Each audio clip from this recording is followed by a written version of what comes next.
So the live stream is entitled "The 49ers the biggest loser from the offseason." But this was one of the stories that I when I was doing my deep dive this afternoon, saying, "What are Raj and I going to get into today?" One of the things that came up was that there are people that believe that the Niners are one of the losers of the offseason. So why don't we start there? Mike Jones in The Athletic had his offseason winners and losers.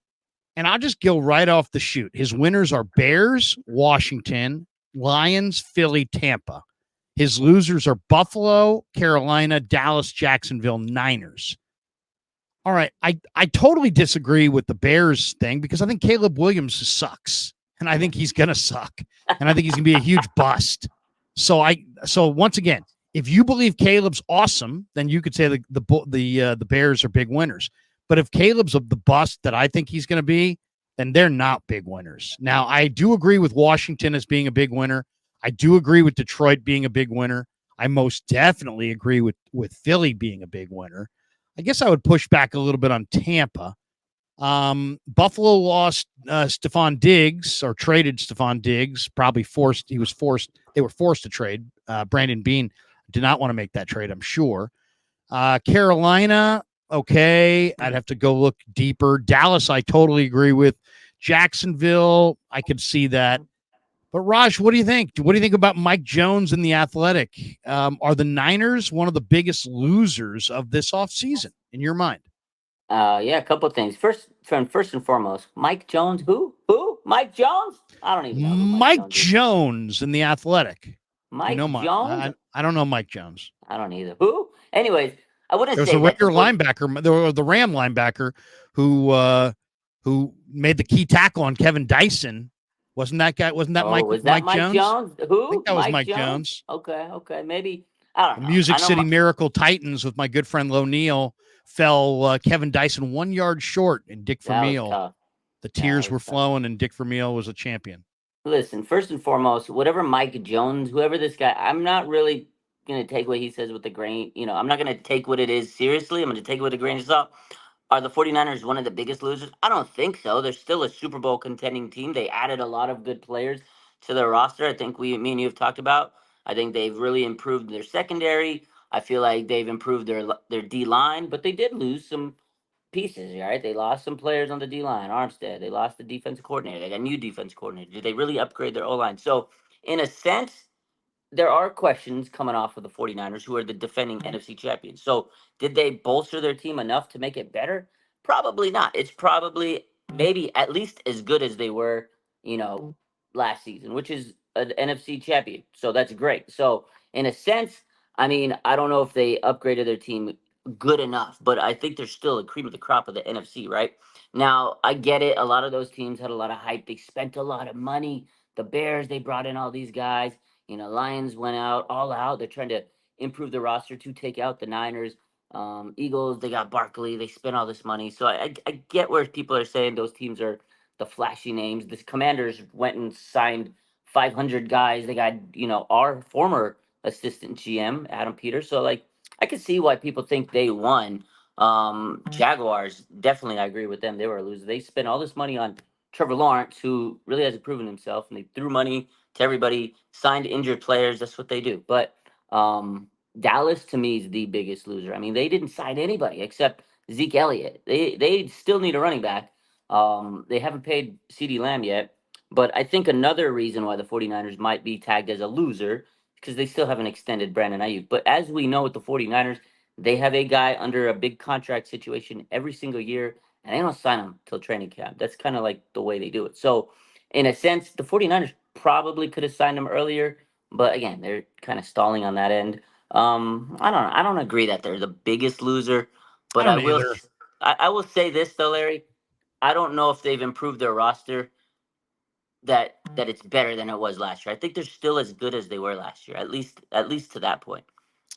I mean, I think that the Niners didn't do what the masses thought they should do and would do, and that is go into the offseason and draft 2 offensive linemen in their first 3 picks and really bolster that offensive line. I think If they had done that, but they don't always see their roster the way we see it.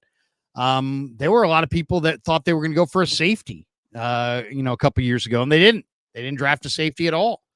So sometimes their view of their roster and our view of their roster are not one and the same. I think it's easy to look at the Niners and say, well, their offensive line sucked and they have to get an offensive lineman. And then they didn't get an offensive tackle. And all of a sudden it's like, they didn't do what we wanted them to do. They had a bad off season. But I don't know if you can say they had a bad off season based on, I think they acquired a lot of significant talent here. I mean, at wide receiver, they added Ricky Pearsall and Jacob Cowing. So, and Trent Taylor. That's pretty good. Along the offensive line, they didn't get a tackle, but they did draft Dominic Pooney. They had acquired Ben Barch late in the season. They like him as a center prospect. They signed Chris Hubbard, who's, I don't know how good Chris Hubbard is, but they also drafted Jared Kingston. They signed Drake Nugent, Bryson Mays. They brought in 4 offensive linemen, young offensive linemen. They also brought in Brandon Parker. So, I mean, they brought in some bodies there. At tight end, they brought in Logan Thomas, Eric Saubert, and Mason Pline. At quarterback, they brought in Tanner Mordecai and Josh Dobbs. At running back, they brought in Isaac Garendo and Cody Schrader. I like both those guys.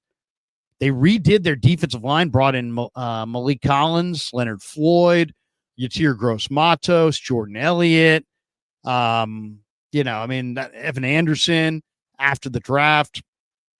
Shaquille Brown. They added Devondre Campbell at linebacker. They added Malik Mustafa, Renardo Green in the secondary. Tatum Bethune, another young linebacker. So I don't know if they had a bad off season. I guess my question or my measuring stick would be the line of scrimmage. Yeah. If their offensive line is bad this year, then maybe it wasn't a good off season. If their defensive line is not improved from last year, then maybe it's not a good offseason. But I kind of like Leonard Floyd, and I like Jordan Elliott and Malik Collins, and I'm not even sure that they're done upgrading their D-line. And I think Pooney's really an exciting prospect, and I think Nugent and Kingston are kind of exciting inside. So, and then Pearsall and Cowing, I think, give them a couple good receivers. I don't know. I mean, to me, when you've added 10 or 12 pieces to your puzzle that are going to make your roster on a pretty good roster. And I think there's some starters mixed in there, maybe not day one starters, but eventual starters.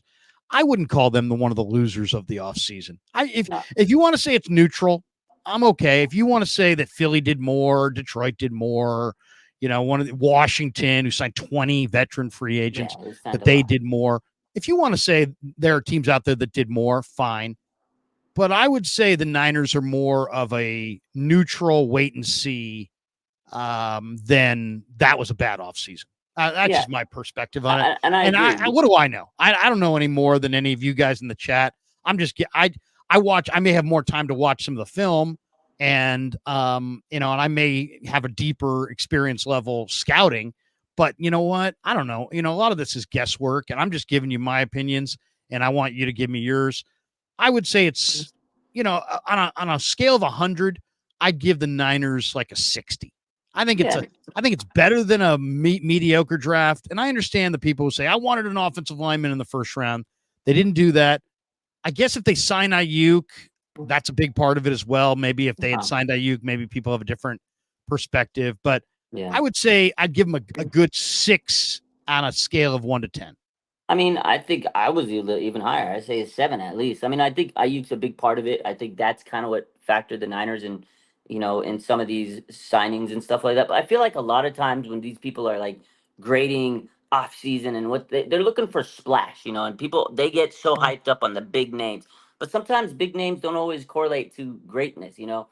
I think it's about quality over quantity, and that's the Niners. They know who works for their team. Sometimes it's boring. Sometimes they get like players that you're like, who? But then they turned out to be good for the 49er system. Like all these years we've talked about, like Charles Omenihu, we get guys like that. You're like, who are these guys? But they become good players for the 49ers because they have good coaching staff. So I think that's part of it where it's a lot of guys with potential. If they reach their potential, it's like, damn, okay, the 49ers really added some great players.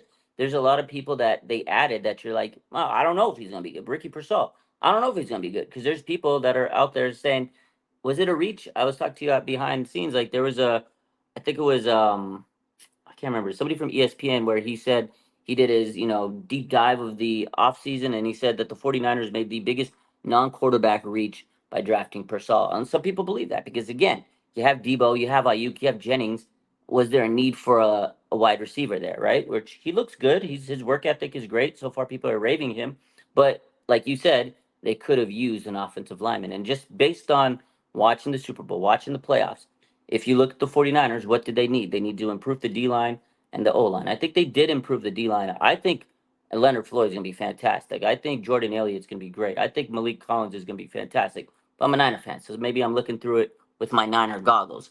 But the O line, I'm still a little questionable on them. I'm not 100% sold. I hear you. I hear you. The Niners would counter and say, we had pick 31.